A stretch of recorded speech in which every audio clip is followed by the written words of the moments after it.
Bonjour, pardon, ça commence bien. Bonjour à toutes et à tous. Bienvenue sur KTV Quasi FM pour ce temps de parole, toujours en direct à la radio et à la télévision. C'est le Codim qui est avec nous sur ce plateau. On a Djoumbé Blada et Aben Madi qui sont avec nous. Ça fait partie du Codim, tout ça. Ils étaient effectivement en manifestation dimanche, une grosse centaine de personnes place de la République. Messieurs, bonjour. Bonjour monsieur. Bonjour à tout le monde. Merci d'avoir accepté notre invitation. Alors vous êtes là parce que vous défendez toujours la même cause, c'est-à-dire la cause Salama. Mais derrière, il y a une manifestation, je crois, qui est prévue le 5 avril. Tout à fait. Si je dis pas de bêtises. Comment vous sentez cette manifestation? Ça mobilise, il va y avoir du monde. Comment vous le sentez? Cette manifestation, comme celle du dimanche, a mobilisé. Au jour d'aujourd'hui, il faut plus de communication pour mobiliser plus de monde sur la manifestation du 5, justement pour soutenir Salama sur la décision du tribunal qui va se prendre, je crois, le même jour. Le même jour.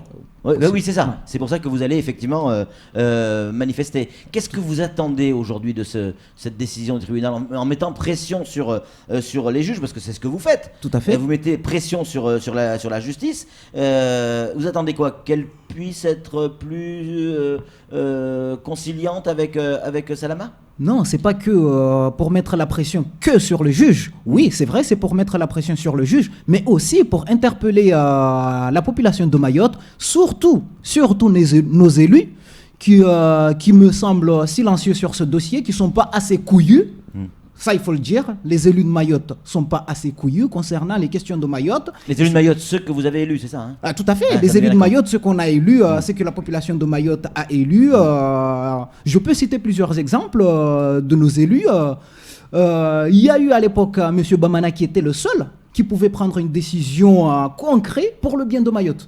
Au jour d'aujourd'hui, toute la population se fait une idée de pourquoi nos élus restent silencieux, pourquoi nos élus n'osent pas monter au front pour affronter le gouvernement, justement pour l'intérêt de Mayotte. Parce qu'il y a peut-être des élections, Ben? Non, c'est pas parce qu'il y a des élections, c'est que les élus, comme il a dit, sont pas assez couilleux. Bon, la preuve en est que, si vous vous rappelez bien de le ministre de l'Intérieur, une réunionnaise qui était venue là, oui. Elle est venue et elle a osé dire ici à Mayotte que le problème de l'eau, c'est le problème des élus de Mayotte. Il les a dit yeux dans les yeux que le problème de l'eau, c'est le problème des élus de Mayotte. C'est-à-dire les élus de Mayotte, ils n'ont rien fait à propos de ce sujet. Et ils n'ont pas réagi par rapport à cette insulte. Moi, je juge ça, c'est une insulte. La réunionnaise est venue les insulter chez eux, ils n'ont pas réagi. Donc moi, j'ai dit, à partir de là, ça montre qu'eux, ils ne sont pas assez couilleux, ils n'ont pas de fierté, ils laissent tout. Et voilà où est-ce qu'on en est. Samuel Bocher, le rédacteur en chef de France Mayotte Matin. Une question à vous poser, messieurs. Le Codim est un groupement, un collectif qui est censé, qui a la tête sur les épaules, qui n'est pas raciste, qui n'est pas xénophobe, qui se bat pour les valeurs de Mayotte et pour Mayotte. Mais pourquoi défendez-vous donc Salama alors que la personne qui avait été expulsée chez elle avait un contrat de bail, était en situation régulière et n'était pas expulsable? Il faut savoir que avant de faire cette expulsion, il y avait des courriers qui ont été adressés à ces personnes. Il y avait les messages qui circulaient dans tous les villages, mais il faut savoir que cette personne la personne qui a signé le bail, avait sous-loué la maison à 6 autres personnes qui étaient clandestins. Et il faut savoir que la personne avait un bail qui allait jusqu'en juin dernier, et depuis janvier, cette personne ne payait pas de loyer à la propriétaire de la maison. Donc on était parti à la base pour expulser les clandestins qui étaient dans cette maison. C'est ça, en sous-location, je crois. En sous-location, ouais. Justement. Et la personne qui a signé le bail a voulu affronter le peuple, a émis des insultes. Ça a été, jamais au début, ça a été pour lui dire à elle de partir. Ça a été pour sortir les clandestins qui étaient sur place. Elle s'est mise de front, elle a insulté le village. Et il faut savoir que le peuple a toujours raison. C'est pas le tribunal c'est pas un tribunal qui peut avoir, le pouvoir. C'est pas un gouvernement qui peut avoir le pouvoir. C'est le peuple qui a le pouvoir. Donc tu insultes le peuple a agi en dégageant cette personne, sachant qu'il insultait tout un village, donc toute une commune. Ouais, mais la justice est là justement pour faire respecter les règles. Pourquoi qui ont été mises en place et votées par des élus que l'on a élus. Pourquoi cette justice, toutes les personnes qui ont été jugées, les victimes qui ont été jugées, n'ont jamais été satisfaites des verdicts qui ont été rendus dans ce tribunal à Mayotte? Pourquoi? Personne n'a jamais été satisfait. Donc pour moi, cette justice, elle est une justice à deux temps, une justice De pour vitesse, oppresser la population de Mayotte. Quand on voit le nombre de vols qu'il y a partout à Mayotte, un nouveau quartier qui s'est créé sur les Hauts-Vallons, aujourd'hui tous les jours sur le quartier de Hauts-Vallons, il y a des vols, il y a des agressions, il y a des viols. On dirait que toutes les personnes qui ont été victimes de ces méfaits n'ont jamais été satisfaits de la décision qui a été prise par le tribunal. Donc au jour d'aujourd'hui, on ne peut pas avoir confiance à ce tribunal. Donc au départ... C'est grave ce que vous dites, parce que ne pas avoir confiance au tribunal, c'est ne pas avoir confiance dans sa constitution, dans ses lois, c'est la seule institution qui établit des règles, Non, qui fait respecter, c'est pas qui les établit, qui fait respecter les règles. Ah Ben. Excusez-moi. Oui. Je ne blâme pas la justice, mais pas pour autant. Je vous rappelle, le collectif de Ouangani, après le décasage, voulait se mettre en règle. Oui. Il a saisi la justice concernant les terrains de la commune qui a été pris par les clandestins. Le collectif de Ouangani a porté plainte contre le conseil départemental pour ce même problème.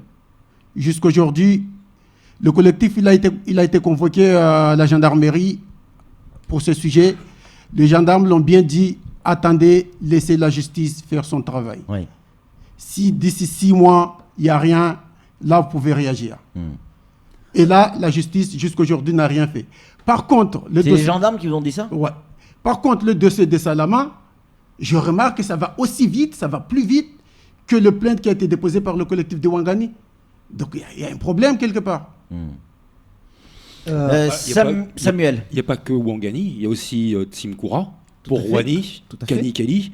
Il y a eu aussi Chirongi et Chirongi. Boueni. Tout à fait. Voilà, vous Il y m'apprenez a des des- choses en plus. Il y a eu des listes qui ont été établies, qui ont été remises au parquet et qui n'ont jamais donné suite. Il y a une Et chose... celle de Salama, ils ont donné suite par contre. Moi, il y a une chose que je remarque, c'est que comment ça se fait? Comment peut-on avoir confiance à cette justice, sachant que des jeunes voyous ou des gens qui ont agressé des personnes le matin, qui ont été présentés au juge avec des aveux signés devant les policiers, que ces mêmes personnes on retrouve l'après-midi à agresser d'autres personnes. Comment voulez-vous qu'on puisse avoir confiance à ce genre de justice? Ou on peut se dire, est-ce que cette justice peut nous rendre justice? On a le droit de se poser cette question. Le peuple de Mayotte souffre. Le peuple de Mayotte souffre. Le peuple de Mayotte n'est pas violent. On demande seulement à être protégé par l'État. On demande à être protégé par les gouvernements. On demande à ce que nos élus locaux osent ouvrir leur gueule, qu'ils en aient assez dans le pantalon pour dire au gouvernement, mon peuple souffre, parce qu'on leur a dit de toutes les manières possibles. On leur a dit de toutes les manières humainement possibles. Au jour d'aujourd'hui, quand l'histoire de Mayotte nous a appris que les personnes qui ont des couilles à Mayotte, ce sont les femmes. Les femmes sont assez couillues pour oser affronter ou faire avancer les choses. Au jour d'aujourd'hui, la plupart des élus locaux, jusqu'à l'année dernière, ça a été que des hommes. Ça a été que des hommes, que des mecs. Imaginez ce que le peuple imagine dans tous les arbres à palabres. Ces élus n'osent pas aller au front parce que dès qu'ils sont élus, ils acceptent de pots de vin à droite à gauche. Et ils osent, à chaque fois qu'ils essayent d'aller au front, on leur dit, ok, vous avez reçu une ristourne à droite à gauche. C'est ce que tout le monde pense, c'est ce que tous les Maoris pensent. Djoumbé, quand on a préparé cette émission, certaines personnes du CODIM, avec qui j'ai pu m'entretenir hier, nous disent regardez ce qui se passe en Guyane, un jour ça arrivera à Mayotte. Est-ce que c'est quelque chose auquel vous pensez aujourd'hui? Si le problème n'est pas résolu au plus rapidement possible, c'est le chemin sur lequel Mayotte va aller. C'est le chemin sur lequel Mayotte va aller tant que les problèmes ne seront pas résolus. Et moi, je pense Et vous voyez mettre une cagoule et défiler dans la rue? Je suis prêt à faire pire que ça. Personnellement, je suis prêt à faire pire que ça. Au point où on est en état de désespoir. Quand je regarde, moi j'ai 3 enfants et je sais que la vie que je vis aujourd'hui, je me dis, elle est dure, elle est difficile, et je sais que mes enfants vont vivre ça puissance 10. Donc si je ne me bats pas aujourd'hui pour ça, si ce n'est pas une raison pour faire pire que ce qui a été fait en Guyane, À quoi bon ça m'aurait servi de faire des gosses? À quoi bon ça sert aux personnes à Mayotte de faire des gosses, sachant qu'ils vont aller au casse-pipe? À quoi bon ça sert à Mayotte de voter des élus qui n'osent pas aller au front affronter Mayotte, affronter le gouvernement pour imposer le rythme que Mayotte demande, que les Mahorais demandent, que les gens qui vivent à Mayotte demandent? Pourquoi les élus, à quoi bon ça sert de mettre des élus en place qui se tourneront sur n'importe quelle dessous de table à laquelle qu'on pourrait leur présenter? Parce que nous, c'est ce que toute la population de Mayotte pense. C'est ce que toute la population de Mayotte pense. Et on se laisse embobiner. Il faut savoir, la population de Mayotte, ayez des couilles. Arrêtez de vous abriter sur vos 2000 € de salaire. Moi, ça, c'est un message que je lance au peuple de Mayotte. Arrêtez de vous abriter sur vos misérables vies, sur vos petites maisons avec des barreaux sur les fenêtres, sur les portes, sur les terrasses, auxquelles même si on vous mettait à Magicavo, vous ne serez pas dépaysés. Arrêtez de vous cacher dans ça. Arrêtez de vous cacher sur vos petites vies misérables pour défendre vos gosses. Parce que c'est même plus pour vous maintenant. C'est pour vos gosses. C'est pour vos gosses. Mayotte, c'est pour vos gosses. C'est plus pour vous. Votre vie, vous l'avez quasiment tous vécu. C'est pour vos gosses qu'il faut vous battre. Ils n'ont rien demandé, vos gosses. Vous les avez mis là, battez-vous pour eux. Ben. Ouais. Parlant de la population de Mayotte, il se fait trahir en permanence. La population de Mayotte.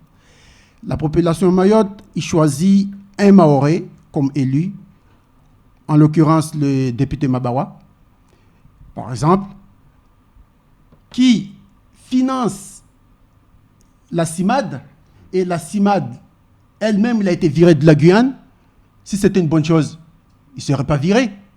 Il ne serait pas viré par la Guyane, qui, la Guyane, aujourd'hui, réclame leurs droits. Je sais bien de quoi je parle parce que j'ai vécu 2 ans là, en Guyane. En clair, la Guyane vire la CIMAD. La Guyane a viré la CIMAD parce que ça ne sert à rien. Parce que la et CIMAD nos élus mahorais financent la CIMAD. Nos élus mahorais financent la CIMAD. Et c'est la CIMAD d'ailleurs qui est derrière le dossier de En même temps, la CIMAD est là pour faire respecter les règles aussi. Il y a des règles. C'est la théorie. La CIMAD respecte la règle en leur faveur. Ouais, vous êtes un peu dur. Non, je ne suis pas dur, c'est la vérité. Est-ce que ces règles ne vaut pas pour les Mahorais aussi? Quand on regarde tous les droits des Mahorais, des gens qui habitent à Mayotte, tout le peuple de Mayotte, leur droit est bafoué. Les propriétaires de terrain qui ont leurs droits qui sont bafoués. Les propriétaires, les gens qui habitent dans les maisons, qui ont à chaque fois violé dans leur domicile, parce qu'une personne qui entre dans un domicile sans être invitée, c'est un viol.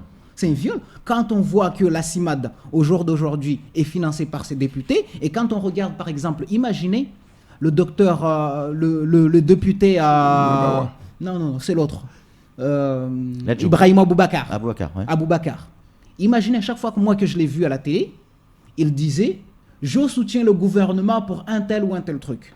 Donc moi, j'ai fini par l'imaginer, François Hollande lui disant « Tu vas dire au peuple mahorais, on va leur enfiler profond et ils doivent applaudir ». Donc au jour d'aujourd'hui, le député ose aller dire « Je soutiens le gouvernement ». Est-ce que le peuple mahorais les a élus pour soutenir le gouvernement ou pour protéger le peuple de Mayotte? Dernière question. Quand on a préparé cette émission, certains membres du collectif CODIM m'ont dit « Surtout ne nous pose pas cette question ».